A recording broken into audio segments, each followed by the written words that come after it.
हमारी आने वाली पीढ़ियां कमजोर पैदा ना हो, इसलिए भी हमें गांव-गांव किसानों को समझाना होगा कि यूरिया का उपयोग कम करें।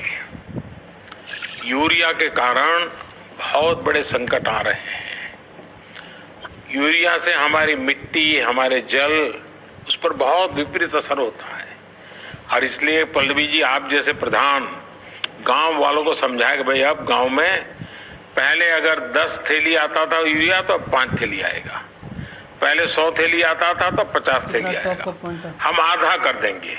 आप देखिए, पैसा भी बचेगा और ये हमारी धरती माता भी बचेगी। तो मैं चाहूंगा कि जब पंजाब के किसानों से बात हो रही है और पल्लवी जैसे प्रधान से बात हो रही है, तो मुझे पक्का विश्वास है कि आप ये काम करोगी। और मेरी तरफ से आपको बहुत बधाई, बहुत शुभकामनाएं। आइए हम महाराष्ट्र चलते हैं।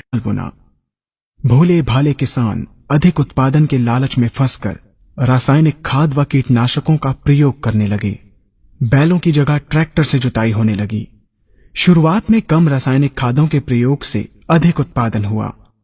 धीरे धीरे रासायनिक खादों के प्रयोग के कारण भूमि की उर्वरा शक्ति क्षीण होने लगी, जिसकी वजह से उत्पादन घटने लगा तथा फसलें कमजोर होने लगी। फसलों के कमजोर होने के कारण उनमें रोग व कीट लगने लगे।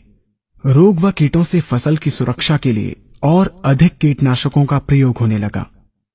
एक तरफ ज्यादा उत्पादन के लिए अधिक रासायनिक खादों का प्रयोग होने लगा, वहीं दूसरी तरफ फसलों को रोग व कीटों से बचाने के लिए अधिक विषाक्त कीटनाशकों का प्रयोग बढ़ गया, जिसके कारण उत्पादन लागत बढ़ी और किसान को लाभ कम होने लगा, बल्कि छोटे किसान कर्ज में डूबने लगे। धीरे धीरे भूमि की उर्वरा शक्ति क्षीण होने से भूमि बंजर होने लगी।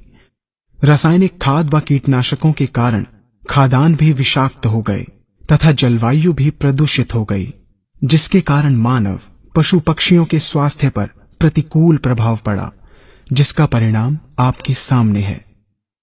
मानव स्वास्थ्य पर रासायनिक खादों के पड़ने वाले प्रभाव को आप ऐसे समझें।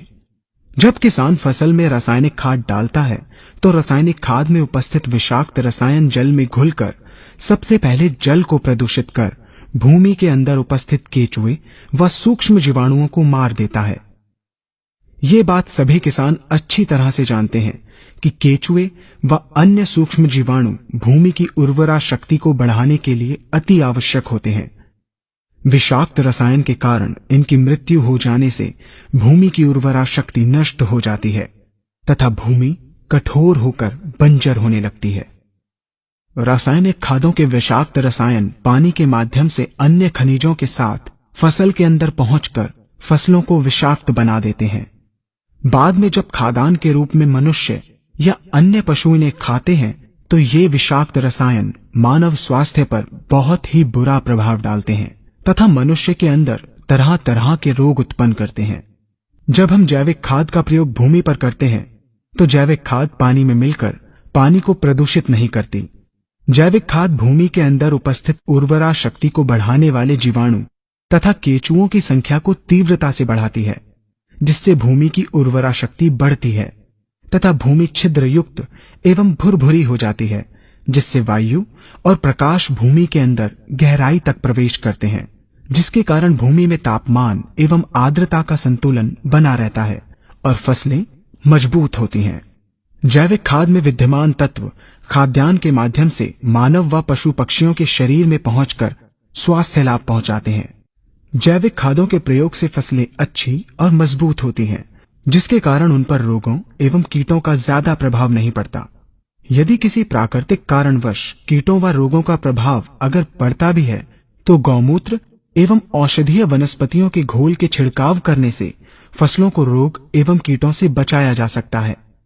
गौमूत्र एवं अन्य प्राकृतिक औषधियों के मिश्रण के छिड़काव से फसलों का कम लागत में बचाव हो जाता है तथा वातावरण पर भी कोई दुष्प्रभाव नहीं पड़ता। यहाँ हम